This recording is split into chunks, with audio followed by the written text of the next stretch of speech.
네, 반갑습니다. 경자입니다.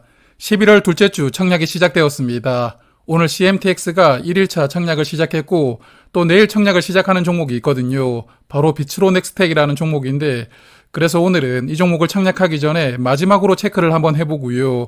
그리고 이번 주 청약 결과도 간단하게 한번 예상을 해보고 말씀을 드려보겠습니다.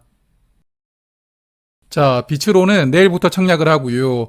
BNK 스펙과 함께 청약하게 되고 환불금을 금요일에 돌려받기 때문에 환불 기간은 이틀인 청약입니다. 그리고 비례 청약 기준으로 보면 오늘 청약을 시작했던 CMTX와는 일정이 겹쳐 있으니까요. 비례 청약하실 분들은 자금을 잘 분산하시길 바라겠습니다. 그리고 상장일이 11월 21일로 예정이 되어 있는데 금요일에 상장할 예정이거든요. 이날 BNK 스펙과 함께 상장하게 되는 예정인데 그래서 보통의 경우에는 일반 공모주와 스펙이 함께 상장하게 되면 일반 공모주 쪽으로 수급이 쏠리는 경우를 많이 보았습니다. 그래서 함께 상장하는 BNK 스펙 입장에서는 상장 일정이 조금 불리하다고 볼 수가 있겠는데요. 그렇지만 스펙은 또 갑자기 뜬금없이 시세를 크게 보여주는 경우가 있기 때문에 이런 케이스가 나오면 비츠로가 상장일 흐름이 조금 애매해질 수도 있습니다. 그래서 그냥 단독 상장하는 게 가장 좋기는 한데 여하튼 함께 상장하게 되었다는 게 약간 아쉽게 생각되는 일정입니다. 자, 그러면 이제 수요 예측 결과를 조금 보겠습니다. 약 2200개 기관이 참여를 했었고 의무 확약을 신청한 비율은 약 30% 정도이더라고요. 최근 공모주들과 비교를 해보면 확약 신청이 조금 적게 들어온 편인데 그래도 이 정도 결과라면 수요 예측은 양호한 결과라고 판단합니다. 그리고 의무 확약은 수량 기준으로 약 30% 신청이 들어왔고 건수 기준으로는 약 35% 신청이 들어왔더라고요. 그리고 확약을 세부적으로 보니까 15일 확약이 대부분을 차지하고 있었습니다. 그래서 이 종목도 기관 투자자들이 길게 보유할 생각까지는 없었다고 볼 수가 있기 때문에 확약의 퀄리티 측면으로는 그다지 좋은 결과를 받지 못했고요. 그래도 최종 배정에서는 확약이 조금 크게 늘어난다고 예상하는데 일단 2배 수준인 60%는 넘게 걸어주길 바라보고 있습니다. 그리고 이번 종목의 공모가는 6,900원이고요. 상단 가격으로 결정이 되었는데 이번 IPO로는 304억 원을 모집하게 되고 시가총액은 약 2천억 원으로 상장하게 되는 종목입니다. 자, 그러면 이제 회사에 대해서도 간단하게 파악을 해보겠습니다. IR 자료를 보니까 크게 4가지 사업을 하고 있더라고요. 우주항공, 플라즈마, 가속기, 그리고 핵융합 이런 사업들을 하고 있던데 일단 대충 보아도 뭔가 미래지향적이고 첨단 느낌이 난다 이런 생각이 들더라고요. 그리고 안 그래도 시장은 미래지향적인 사업을 하는 기업들을 좋아하는데 그런 측면으로 보면 조금 인기가 있을 수도 있겠다는 생각이 들더라고요. 여하튼 그래서 4가지 사업 부문으로 구분할 수가 있고 그 중에서는 우주항공의 매출이 절반 이상 나오고 있었고요. 플라즈마 사업도 매출의 약 30%를 차지하고 있으니까 이 2가지 사업에 대해서는 조금 더 살펴보겠습니다. 먼저 우주항공 사업을 보니까 인공지능 발사체에 들어가는 엔진을 만들고 있더라고요.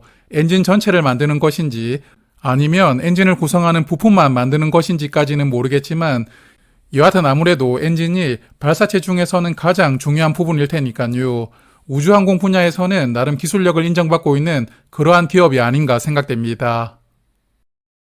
그리고 플라즈마 사업을 보니까 아주 고온으로 폐기물을 태우고 처리하는 그런 설비를 만들고 있더라고요. 그래서 방사성 폐기물을 처리한다든지 플라스틱도 처리하는 기계도 만들고 있었고 그리고 요즘에는 음식물 쓰레기를 플라즈마로 소각하는 장비도 많이 판매하고 있다고 합니다.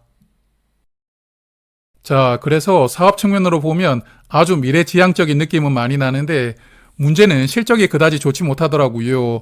현재 실적이 적자 상태이고 사실 적자 상태 기업은 매출이 성장하느냐가 정말 중요한 부분이거든요. 그렇지만 이 종목은 매출액도 성장하지 못하고 있던데 23년 대비 24년에는 매출액이 약 150억 원 감소했고요. 올해도 3분기까지 매출을 고려했을 때는 작년 매출을 개선하기는 조금 어렵겠다는 생각이 들더라고요. 그래서 적자폭은 전혀 줄어들고 있지 않고 매출액도 성장하지 못하고 있으니까 실적 측면으로 보면 점수를 후하게 주기는 조금 힘든 종목이라고 생각합니다. 그래서 이 종목도 기술 특례로 상장을 추진하게 되고요. 일반적인 기술 특례 종목들처럼 우리가 지금까지는 조금 힘든데 내년부터는 좋아진다 이런 식으로 미래 실적을 아주 긍정적으로 추정을 해놓았더라고요. 그래서 이 종목도 27년에는 약 100억 원의 이익을 기록할 수 있다고 전망하였고 27년 실적을 기반으로 공모가를 산정했으니까요. 현재 실적 기준으로 밸류를 체크하는 것은 뭐 의미가 없으니까 밸류 체크는 생략을 하고 이제는 청약 정보를 체크하겠습니다. 비츠로는 이번 IPO에서 440만 주를 모집하는데 우리사주 조합의 6.8% 비중으로 30만 주가 배정이 되어 있고요. 일반 투자자에게는 110만 주가 배정되었습니다. 그리고 주관사가 두 곳인데 메인이 NH투자증권이더라고요. 88만 주가 배정이 되어 있고 일반 투자자는 최대 2만 8천 주까지 청약할 수가 있으니까 풀청약을 하시려면 증거금은 9,660만 원이 필요합니다. 그리고 서브 주관사 교보증권은 22만 주가 배정이 되어 있고요. 그리고 두 증권사 모두 최소 20주부터 청약을 신청할 수가 있기 때문에 균등 청약에 참여하시려면 증거금은 6만 9천 원이 필요합니다. 그리고 청약 수수료도 둘 다 2천 원입니다. 그리고 상장일에 약 600만 주가 유통될 수가 있는데 최종 의무 확약까지 감안한다면 약 10%대 후반 물량이 유통될 것이라고 예상하고요. 유통금액도 300억 원 후반으로 예상되기 때문에 유통 물량은 좋은 수준이라고 판단합니다. 그리고 상장일에 매도할 수 있는 기존 주주가 289만 주를 보유하게 되는데 전체 주식의 10%를 기존 주주가 매도할 수가 있는 조건이거든요. 그래서 최근에 청약했던 종목 중에서는 기존 주주의 물량이 조금 적다는 것도 장점이긴 한데요. 여하튼 기존 주주에 대해서도 조금 더 파악을 해보고 넘어가겠습니다. 자, 주주 명단을 보니까 기존 주주가 딱 한 곳밖에 없더라고요. 여기 교보에서 주관한 사모펀드 한 곳이 기존 주주 물량인 289만 주를 전부 보유하고 있는 상황입니다. 그리고 최근에 주식을 발행했던 이력을 보니까 주당 4,500원에 발행을 했더라고요. 사모펀드가 전환사채로 투자를 했다가 주당 4,500원으로 주식을 변경했다고 생각됩니다. 그러므로 기존 주주가 취득한 가격은 4,500원이라고 예상이 되고 기존 주주는 공모가 대비 35% 낮은 가격으로 이 종목을 취득했거든요. 그래서 아마도 상장일에 본인들 물량 대부분을 정리하게 될 텐데 아무쪼록 시작 이후부터 주가를 조금씩 올려가고요. 본인들의 물량을 조금 나이스하게 정리를 해주기를 바라보고 싶습니다. 자, 그래서 정리를 해보면 수요 예측 결과만 보아도 두 종목의 인기는 결론이 나왔다고 생각하고요. 의무 확약 측면에서 2배 넘게 차이가 나니까 균등 청약만 한다면 뭐 고민 없이 다 청약을 하시면 되겠지만 그래도 비례 청약은 CMTX가 1순위라고 생각하고 비츠로 넥스텍은 2순위라고 생각합니다. 그래서 오늘 말씀드렸던 내용을 요약을 해보면 수요 예측 결과는 양호하게 나왔고요. 의무 확약이 약 30% 정도로 신청이 들어왔고 그리고 기술 특례 조건으로 상장하게 되는 종목이지만 상장일에 유통될 수 있는 주식이 아마도 10% 후반으로 예상이 되기 때문에 유통 물량은 가벼운 종목이라고 생각합니다. 이런 부분이 장점이라고 생각하고요.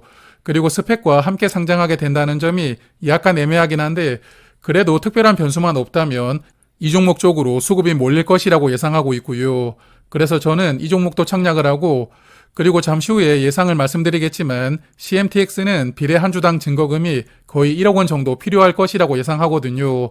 그래서 CMTX는 그냥 가성비 청약만 하고 남는 자금으로는 비츠로를 비례 청약하는 것으로 이번 주 두 종목 청약해 볼 생각입니다. 그리고 라이브에서도 제가 종종 말씀을 드렸는데 최근까지 스펙들 흐름이 그다지 좋지 못했거든요. 그래서 이번 주 스펙 청약도 한 주 더 건너뛰고 흐름이 변화하는지 조금 더 관망을 해볼 생각입니다. 자, 그러면 마지막으로 내일 청약 어떻게 마무리가 될지 예상을 한번 해볼 텐데요. 일단 조금 전에 끝났던 CMTX 1일차 결과를 보니까 1일차부터 많이 청약을 하셨더라고요. 계좌가 약 15만 계좌 들어왔고 비례 경쟁률은 67대 1이었고 증거금은 약 2,500억 원이 들어왔습니다. 그래서 균등 배정을 예상을 해보면 CMTX는 지난주에 핑크폰과 1일차 계좌가 거의 비슷하게 들어왔거든요. 그래서 내일도 거의 비슷하게 마감되지 않을까 예상하는데 3.1배 정도 늘어나는 47만 계좌를 예상합니다. 그리고 비츠로 넥스텍은 내일 1일차 결과를 봐야 조금 더 정확하게 예상을 해보겠지만 그래도 최근 트렌드를 고려했을 때는 한 35만 계좌는 들어오지 않을까 예상을 해보았거든요. 그래서 비츠로는 균등 청약에 약 35만 계좌가 들어올 것이라고 일단은 예상을 해보았습니다. 그래서 CMTX는 균등 배정 수량이 12만 5천 주이니까 제가 예상한 대로 47만 계좌 들어오면 균등 배정을 받을 확률이 27%이니까 저번 주에도 말씀을 드렸지만 받는 게 쉽지가 않을 것 같고요. 그리고 빛으로는 두 증권사 합쳐가지고 균등 배정 수량이 55만 주이거든요. 그래서 35만 계좌가 들어오면 일단 한 주는 기본적으로 받을 것 같고 운이 좋다면 두 주까지도 가능하지 않을까 예상합니다. 그리고 비례 배정은 저번 주 예상치를 수정하지 않았고요. CMTX는 제가 증거금을 약 13조 원을 예상했는데 증거금이 13조 원이 들어온다면 비례 경쟁률은 3,500대 1이 됩니다. 그리고 저도 비츠로를 남는 자금으로 청약을 할 것이기 때문에 아마 저처럼 남는 자금으로 비례 청약을 조금 하실 분들도 계실 것 같거든요. 그래서 증거금이 한 2조 원 정도는 들어오지 않을까 예상을 해보았고 증거금이 2조 원이라면 비례 경쟁률은 1000대 1이 됩니다. 그래서 마지막으로 이자 비용을 예상을 해보면 CMTX는 3,500주당 한 주를 예상하는데 증거금은 약 1억 원 정도 필요할 것 같고요. 이틀간 이자가 12,000원 정도고 상장일에 73,000원 넘어가면 됩니다. 그리고 빛으로는 1000주당 한 주를 예상했으니까 증거금은 약 340만 원이 필요하고 이틀간 이자가 400원 정도 필요하거든요. 그래서 공모가 대비 9% 정도 상승한 가격인 7,500원 넘어가면 손익분기점을 넘기게 되니까요. 비례 청약하실 분들은 한번 참고를 해보시길 바라겠습니다. 자, 그러면 빛으로는 내일 저녁에 다시 한번 더 결과를 예상해 보도록 하고요. 저는 내일 저녁에 다시 인사를 드리도록 하겠습니다. 고맙습니다.